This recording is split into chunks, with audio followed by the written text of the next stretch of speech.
Voilà, bien le bonjour à tous les participants du MOCRISOP.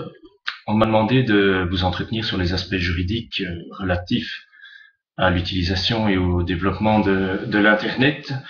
Alors pour ce faire, on m'a donné plus ou moins une heure, ce qui est évidemment extrêmement court parce qu'il y a des tonnes de choses à dire et encore je n'ai pas la prétention de tout connaître. Mais néanmoins, je vais essayer de tenir dans un délai plus ou moins d'une heure. Je ne sais pas si mon exposé va tenir sur 3/4 d'heure, sur une heure ou sur une heure et demie, mais je devrais plus ou moins tenir dans ce timing. Avant même de démarrer, je souhaiterais peut-être simplement me présenter pour que vous sachiez qui je suis. Mon nom est Didier Gobert, je suis juriste. J'ai travaillé pendant 7 ans à l'université de Namur en Belgique en tant que chercheur et assistant et chercheur en droit de l'informatique. Donc l'université de Namur dispose d'un centre de recherche connu mondialement depuis déjà plus de 30 ans qui s'appelle le CRID, un centre de recherche informatique et droit. Et dans ce cadre, j'ai eu l'occasion de m'occuper de nombreuses questions juridiques liées au développement de l'Internet. C'était dans les années, fin des années 90, début des années 2000. Donc là, on parlait essentiellement de la problématique du développement du commerce électronique, de la signature électronique. Alors depuis 2003, je suis devenu fonctionnaire. Je travaille au ministère des Affaires économiques, où là, je m'occupe de la conception et de l'interprétation de la réglementation liée au commerce électronique et questions associées. Ça, c'est une activité qui m'occupe temps plein, qui est essentiellement focalisée sur les législations à caractère économique. Et puis, j'ai une activité complémentaire et c'est à ce titre que je vous parle là aujourd'hui, puisque je donne des formations en droit de l'informatique. Et donc, dans le cadre du MOCRISOP, on m'a demandé justement d'intervenir à ce titre-là et de vous présenter quelques questions juridiques qui valaient la peine d'être mises en avant. Alors c'est vrai que lorsque je donne cours, j'aime toujours bien faire un tour de table des participants à la formation. Et donc j'aime bien voir d'où ils viennent, ce qu'ils font, ce qu'ils attendent du cours, pour que je puisse adapter mon exposé en fonction du profil de l'auditoire. Mais là, vous l'avez bien compris, technologiquement, c'est certainement pas possible. Et vu le contexte, je me vois mal faire un tour de table mondial, puisque ce serait dans ce cas-là un tour de table mondial de tous les participants qui sont en train de me visionner. C'est malheureusement tâche impossible. En tout cas, je suis ravi d'apprendre que vous êtes très très nombreux et j'espère bien entendu que ce cours répondra à vos attentes. Alors d'un point de vue pratique, vous avez constaté qu'on vous a fourni un fichier PowerPoint. Je vous invite à le lancer puisque je vais le suivre. Donc il y a un support écrit qui bien entendu va vous aider à avoir les informations essentielles et je vais bien entendu présenter sur base de ce support de cours. Il fait une cinquantaine de slides. Je vais les passer l'un à la suite des autres. Alors vous avez probablement constaté que il y a 6 fichiers vidéo. Donc j'utilise un seul fichier PowerPoint, mais il y aura 6 fichiers vidéo. Je vais d'abord démarrer, et vous êtes dans celui-là pour l'instant, c'est le premier fichier lié à l'introduction. Et puis les 5 autres fichiers, le premier sera dédié aux aspects relatifs à la vie privée, le second sera dédié à la problématique de la propriété intellectuelle et au respect du droit d'auteur sur Internet. C'est une question évidemment qui est encore d'actualité et pour laquelle les enjeux financiers sont énormes, raison pour laquelle on en parle beaucoup. Un troisième fichier qui, lui, sera plus court et portera sur la problématique du respect de la liberté d'expression, mais aussi sur les limites à la liberté d'expression. Un quatrième fichier qui traitera de quelques questions liées à la responsabilité. Quelles sont les responsabilités que l'on peut avoir lorsqu'on pose des actes sur Internet. Et puis le dernier fichier qui va comporter toute une série de sources utiles qui seront très utiles pour vous puisque je me suis laissé dire que vous étiez friand de l'auto-apprentissage et je pense que pour ce faire, nous devons vous donner les moyens de pouvoir faire cet auto-apprentissage, de vous donner la matière première et vous verrez que je vais vous renvoyer vers toute une série d'initiatives que nous avons prises particulièrement au niveau du ministère des Affaires économiques en Belgique.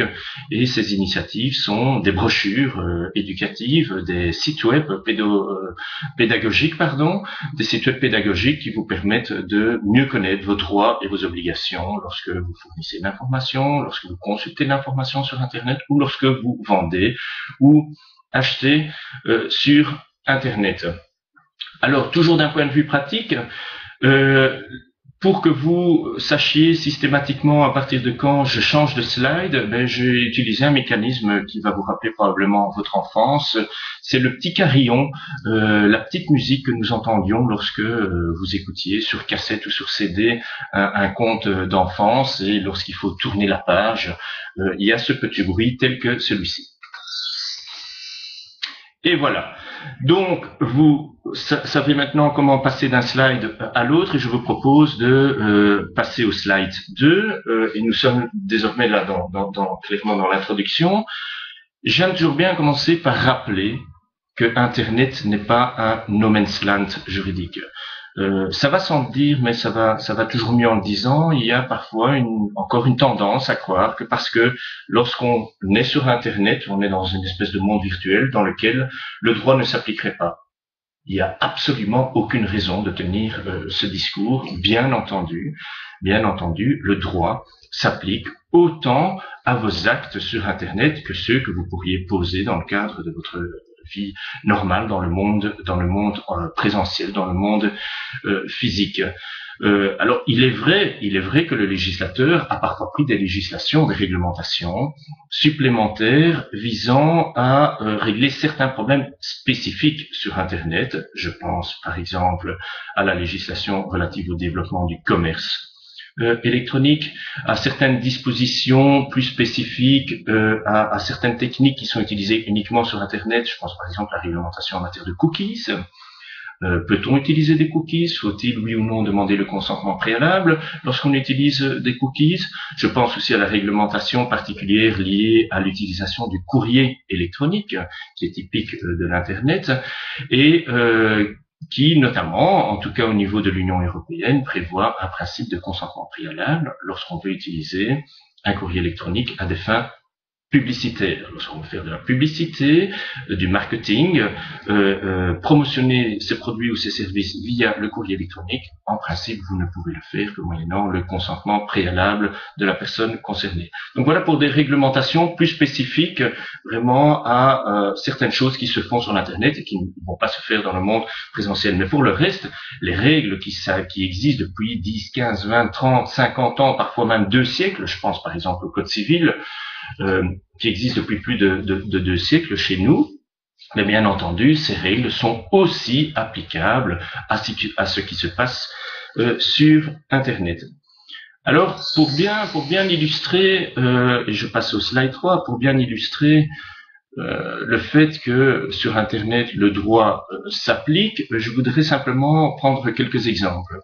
Si maintenant, en tant qu'internaute, vous commencez à télécharger dans le sens upload, donc d'aller mettre à disposition, notamment par exemple sur des plateformes web 2.0 telles que YouTube ou autres, ou sur votre profil Facebook ou ailleurs encore, ou tout simplement sur un site web que vous développez, si vous commencez à télécharger des fichiers qui sont protégés par le droit d'auteur, et que vous ne demandez pas l'accord préalable de l'auteur, bien entendu, vous violez le droit d'auteur. Alors vous allez me dire, mais tout le monde fait ça.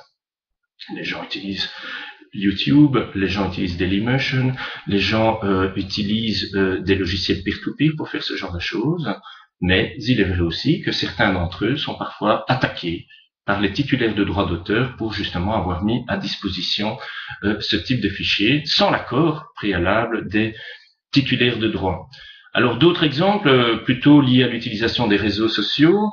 Est-ce que vous êtes bien conscient, lorsque vous mettez la photo d'amis, de connaissances, voire même d'autres personnes que vous connaissez moins sur votre profil Facebook, que vous, tout simplement, violez le droit à l'image?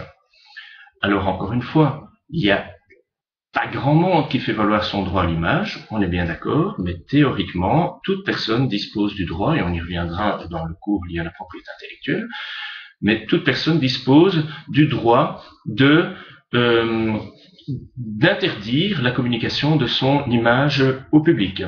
Alors ça veut dire que si vous violez ce droit et qu'il y a un problème qui se pose et qui donne lieu à un préjudice, bien entendu, la personne pourra introduire, il y aura un fondement juridique valable pour pouvoir réclamer d'éventuels dommages et intérêts. Alors, un deuxième point, c'est la calomnie. Il est évident que si vous commencez à dispenser des propos mensongers, diffamatoires, calomnieux à l'égard d'une personne dans le but de lui nuire et que vous le faites sur Internet, bien sûr, là aussi, vous êtes punissable pénalement. Alors, il faudra prouver, bien entendu, la calomnie, il faudra prouver l'intention de nuire, on est bien d'accord, mais je voudrais simplement prendre une petite affaire qui s'est passée pas très loin de chez nous, puisque c'est une dame de ma région, ici en Belgique, dans la région de la Louvière, qui faisait partie du profil des fans de Johnny Hallyday sur Facebook et qui a eu la bonne idée à l'époque où il y a eu l'affaire avec le docteur Delajoux, avec l'opération ratée ou en tout cas présumée ratée de Johnny Hallyday.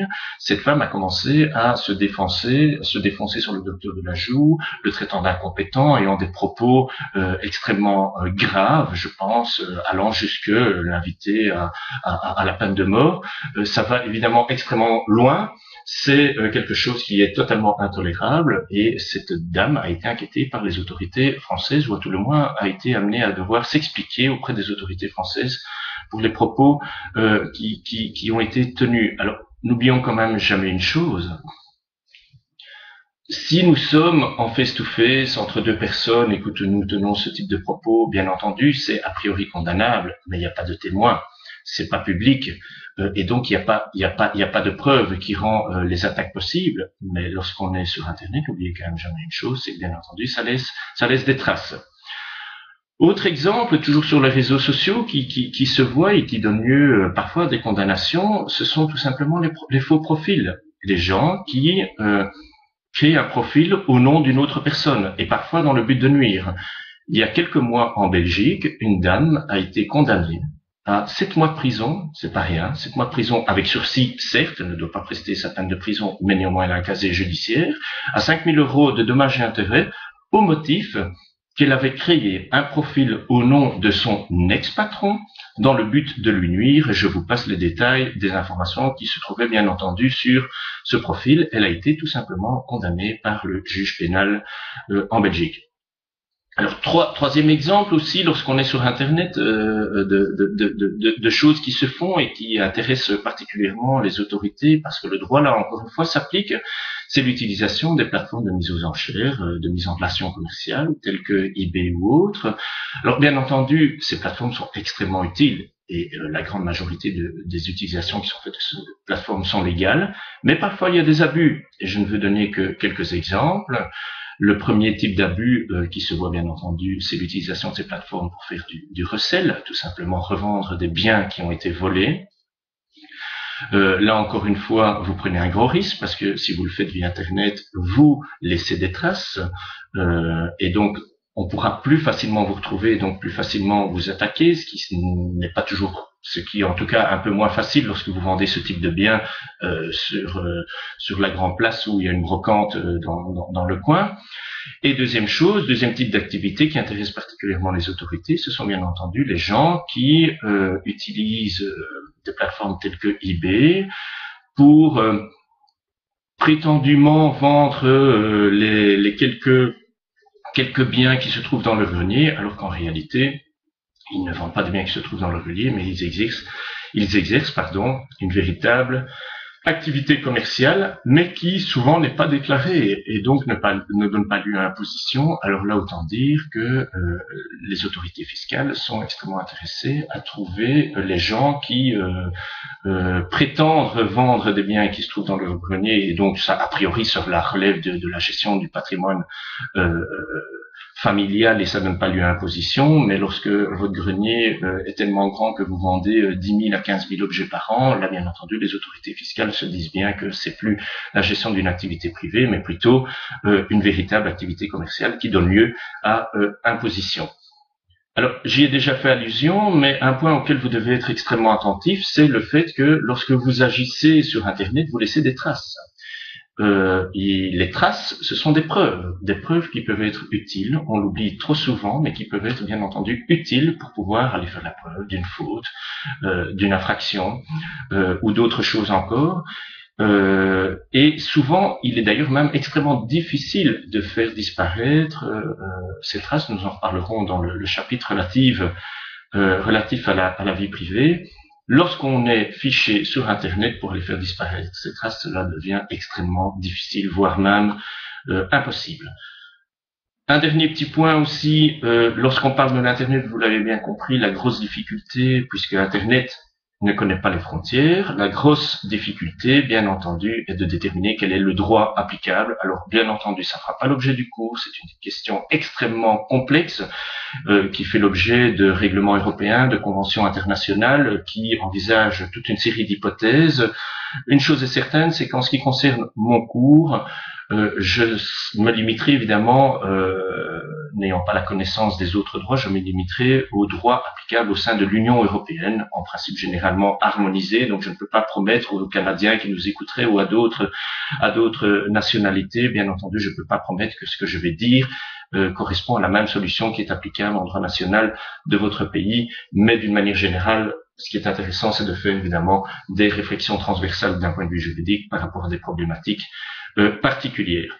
Voilà, maintenant je vais bien entendu me focaliser sur quelques questions récurrentes sur lesquelles on m'a demandé de vous entretenir. Alors quel sera le plan de l'exposé? C'est ce qui fera l'objet des vidéos supplémentaires. Dans un premier chapitre, je vais aborder les aspects vie privée. Dans un second chapitre, je vais me focaliser sur les questions liées au respect du droit d'auteur. Je me focaliserai uniquement sur le droit d'auteur, à l'exclusion des autres droits de propriété intellectuelle, faute de temps. Dans un troisième chapitre, j'aborderai bien entendu ce droit fondamental qu'est la liberté d'expression, mais j'en profiterai aussi pour vous dire que ce droit ne peut certainement pas être la bonne excuse pour valider ou pour essayer de cacher ou d'excuser d'autres activités illégales. Bien entendu, ce droit à la liberté d'expression a des limites et ces limites, bien entendu, doivent être respectées. Chapitre 4, je me focaliserai sur les questions liées, ou en tout cas sur quelques questions liées à la responsabilité. Et puis enfin, un dernier chapitre pour vous renvoyer vers toute une série de sources extrêmement utiles. Voilà. Je vous remercie. Je vous donne rendez-vous maintenant au second fichier, donc le second fichier vidéo qui traite du premier chapitre relatif à la vie privée. À tout de suite.